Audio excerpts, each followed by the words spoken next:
صحابہ کہتے رسول اللہ کے بعد ہم نے سب سے پہلی جو بدعت دیکھی ہے بدعت مباح، میں اس کو بدعت دلالہ نہیں کہہ رہا ہوں کیونکہ میرے پیچھے علماء موجود ہیں، سب سے پہلی بدعت مباح جو ہم نے دیکھی وہ پیٹ بھر کے کھانا دیکھا، ورنہ رسول اللہ کے دور میں کوئی پیٹ بھر کے نہیں کھاتا تھا، بلکہ صحابہ کرام ایک مرتبہ امہات المومنین کے پاس آئے، بہت خوبصورت سی بات یاد آ گئی ہے، کاش بیماریوں کا علاج بھی لے جائیے، صحت کا راز بھی لے جائیے، روحانیت کا علاج بھی لے جائیے، ذرا غور کیجئے فاروق اعظم نہ کبھی پیٹ بھر کے کھاتے تھے نہ کبھی کسی کو کھانے دیتے۔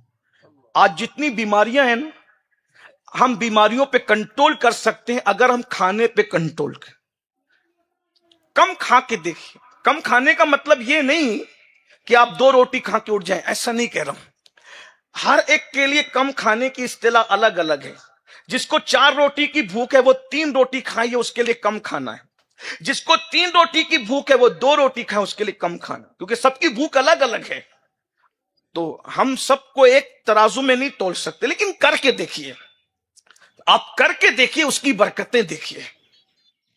مولا کائنات کرم اللہ وجہ الکریم فرماتے ہیں پیٹ بھر کھانے والے میں کبھی خیر نہیں آ سکتی، فرمایا جو بھوکا رہے، اپنے پیٹ کو بھوکا رکھے، اللہ اس کے دل پر حکمتیں نازل فرماتا ہے۔ انوار البشارہ میں حضرت امام اہل سنت سیدی اعلیٰ حضرت علی رحمہ فرماتے ہیں حج کے ایام میں کم کھا کے دیکھو، انہوں نے حج کے ایام میں لکھا، اس کی برکتیں دیکھنا پھر بتانا۔ کہتے ہیں کہ جب پیٹ بھوکا رہتا ہے تو اس میں اللہ کے انوار نازل ہوتے ہیں، جو یہاں تک بھر جائے اب اس میں جگہ کدھر ہے انوار کی؟ غور تو فرمائے، پیٹ خالی تو رکھیں۔ ہمارا تو حال یہ ہے، ہم کھانے کے چکر میں مرے جا رہے ہیں، اور یاد رکھیے اس سے بیماریوں کا شکار ہے، روح بھی بیمار ہو، زیادہ کھانے سے صرف جسم نہیں بلکہ روح بھی بیمار ہو رہی ہے۔ صوفیہ کی یہاں لوگ تصوف کا مطلب یہ سمجھتے کالی ٹوپی، ہری ٹوپی، پیلی ٹوپی، یہ جبہ، وہ کلر، یہ تسبیح۔ میرے بھائی تصوف کا پہلا زینہ 3 چیزیں ہیں، کم کھانا، کم بولنا، کم سونا، تینوں اپنی زندگی میں نہیں۔ میں اپنی بات بھی کر رہا ہوں، میں جب بھی خطاب کرتا ہوں تو پہلے اپنے آپ سے پھر آپ سے، ہم نے کچھ نہیں، ہم بک بک کرتے، خوب بولتے ہی رہتے، اتنا بولتے ہیں، اتنا بس بولنا ہی بولنا۔ فرمایا جس نے کم بولا اللہ اس کے سینے کو حکمت کے لیے چن لیتا ہے۔ کر کے دیکھو، کر کے دیکھیے، آپ کر کے دیکھیے، اس کی برکتیں محسوس ہوگی۔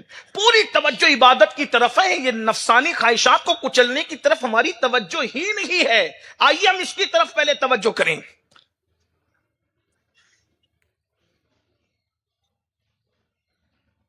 اللہ کے رسول صلی اللہ تعالی علیہ وآلہ وسلم کے دور میں کوئی پیٹ بھر کے کھانا نہیں کھاتا، بلکہ صحابہ کرام فاروق اعظم نے کے دور میں دیکھا کہ بھئی ابھی کشادگی اور دولت، فاروق اعظم کے دور میں دولت بہت آ گئی تھی، اتنی دولت آ گئی تھی مسلمانوں کے پاس کہ یمن سے لے کر کے مدینہ منورہ تک لوگ زکوٰۃ لے کے چلتے تھے، کوئی غریب نظر نہیں آتا تھا جس کو زکوٰۃ دے سکے۔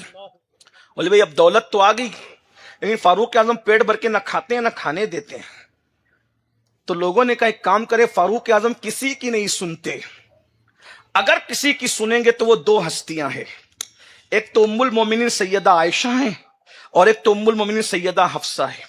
امہات المومنین کو کہ ماں ہے نا، ماں کی بات نہیں کٹے گی۔ صحابہ جمع ہو کے دونوں کے پاس گئے اور جانے کے بعد کہا امی جان، نہ عمر اتنی دولت آنے کے بعد بھی پیٹ بھر کھاتے ہیں نہ کھانے دیتے، اور خود کا حال یہ ہے کہ کپڑے بھی ایک لباس ہے ان کے پاس، ایک ڈریس ہے ان کے پاس، کم ہم کہتے ہیں دوسرا بھی بنا لو تو میں ڈانٹ دیتے ہیں۔ فاروق اعظم ایک مرتبہ فاروق اعظم جمعہ کی نماز پڑھانے میں لیٹ ہو گئے، تاخیر ہوئی تو دیر سے آئے۔ کیا وہ دور کے لوگ تھے، حق بات کہنا کتنا آسان تھی، کسی کی اصلاح کتنی آسان تھی۔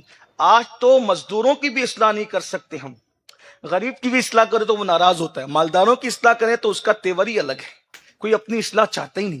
حالانکہ جب اصلاح کا سلسلہ بند ہو جائے گا، اللہ کے رسول علیہ السلام فرماتے ہیں جب تم نیکی کا حکم دینا اور برائی سے منع کرنا بند کر دو گے تو اللہ تم پر ظالم حکمراں مسلط کرے گا۔ دیکھ لو، آپ پوری دنیا میں دیکھ لیجئے کون سا ملک ہے جہاں ظالم نہیں ہے، ایک ملک کو بتائیے جہاں ظالم نہیں، کسی ایک ملک کا رونا نہیں، دنیا کے ہر ملک میں دیکھو۔ کیوں؟ اس لیے کہ نیکی کا حکم اور برائی سے روکنے کا سلسلہ بند ہو چکا ہے۔ ہم دیکھ رہے ہیں شادیوں کے اندر سونے کی انگوٹھی پہنائی جا رہی ہے، لیکن قاضی صاحب بیچارے چپ ہیں۔ قاضی سے مراد میں قاضی شہر کی بات نہیں کر رہا ہوں، قاضی سے مراد نکاح پڑھانے والا قاضی، دین جانتا ہے، مذہب جانتا ہے، ڈر رہا ہے اگر میں نے سونے کی انگوٹھی پہنانے سے منع کر دیا تو دوبارہ نکاح میں مجھے بلایا جائے کہ نہیں بلایا جائے۔ میں کسی ایک شہر کی بات نہیں کر رہا ہوں، یہ جنرل بات کر رہا ہوں، کوئی نہ اپنے اوپر مت ناراض نہ ہو۔ آپ دیکھیے یہ سب چل رہا ہے، اللہ اکبر۔ اب تو پاکستانی سیریلوں کے طرز پر ادھر لڑکی بیٹھی ہوئی ہے، ادھر لڑکا بیٹھا ہوا ہے، بیچ میں قاضی بیٹھا ہوا ہے۔ کیا حق ہے قاضی کو بیٹھنے کا؟ لڑکی کے بازو میں، دلہن کے بازو میں، ادھر دلہن ادھر دلہا۔ بولے یہ پاکستانی سیریل میں کا لعنت ہو تیرے پاکستانی سیریل پر۔ سیریلوں کو دیکھ کر زندگی کا طریقہ وہ جینا سیکھتے ہیں جن کے پاس محمد الرسول اللہ جیسی ہستی نہیں ہے۔ ہمارے نبی کے بارے میں تو قرآن نے کہا لقد کان لکم فی رسول اللہ اسوۃ حسنہ، کہ تمہارے نبی کی زندگی تمہارے لیے نمونہ ہے، بہترین نمونہ ہے، آئیڈیل ہے۔ اللہ کے بندو سیریلوں کی طرف جاؤ گے تو برباد ہو جاؤ گے، مصطفیٰ جان رحمت کی طرف آؤ گے تو کامیابی تمہارے قدم چومتی ہوئی نظر آئے گی۔ کل بھی ہمیں کامیابی ملی تھی اسوہ مصطفیٰ کے صدقے میں، آج بھی کامیابی ملے گی اسوہ مصطفیٰ کے صدقے میں۔ ہم نے کہاں پہنچ گئے؟ میں کہتا ہوں ایسی شادیوں پہ لعنت ہو جہاں دلہن بے پردہ دولہا بے قاضی بیچ میں بیٹھا۔ یہ بھی کوئی طور ہے؟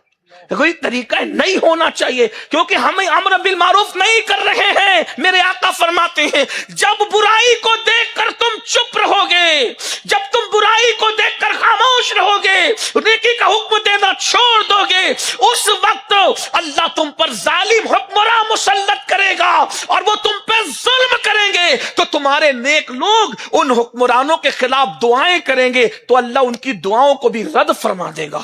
اس دن اللہ تمہیں قرآن کے برکات سے بھی محروم کر دے گا۔ میرے بھائیوں ہماری بہت بڑی ذمہ داری، یہ اجتماع صرف گیدرنگ کے لیے نہیں ہے، بھیڑ کے لیے نہیں ہے، سروں کو دکھانے کے لیے نہیں ہے، خدا کے لیے اللہ کو راضی کرو۔ رحمت خدا ہم سے روٹ چکی ہے ایسا لگتا ہے، خدا ہم سے ناراض ہو گیا ایسا لگتا ہے، اللہ کو مناؤ، نیکی کا حکم دو، برائی سے روکو۔